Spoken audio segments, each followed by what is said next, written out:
Hi guys, నేను hair growth కోసం ఇంట్లోనే ఆయిల్ ప్రిపేర్ చేసుకుంటున్నాను. సో ఈసారి మీకు కూడా చూపిద్దాం అనుకొని ఈ వీడియో పెడుతున్నాను అనమాట.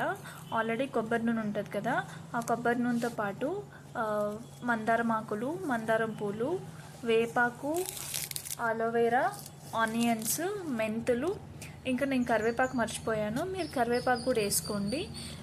ఇవన్నీ కలిపి మనకు ఉన్న కొబ్బరి నూనెని ఆ కొబ్బరి నూనెలో నేనైతే ఇక్కడ నేను తీసుకున్న క్వాంటిటీ అన్ని ఇంగ్రీడియంట్స్కి కలిపి 3 glasses ఆఫ్ ఆయిల్ తీసుకున్నా, కోకోనట్ ఆయిల్.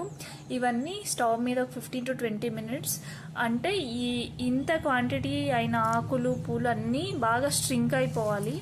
అంటే ఎక్కడో ఒక పిడుకుడు వచ్చేలాగా ఉండాలి అంతే అనమాట. అంతవరకు బాగా బాయిల్ చేసుకొని, బాయిల్ చేసిన తర్వాత కొంచెం చల్లారాక ఫిల్టర్ చేసుకొని ఇంకంతే ఆయిల్ వాడుకోవచ్చు మీరు. నాకైతే ఈ ఆయిల్ చాలా బాగా హెల్ప్ అయింది. సో మీకు కూడా హెల్ప్ అవుతుందని అనుకుంటున్నాను. వీడియో నచ్చితే లైక్ అండ్ షేర్, కమెంట్ చేయండి.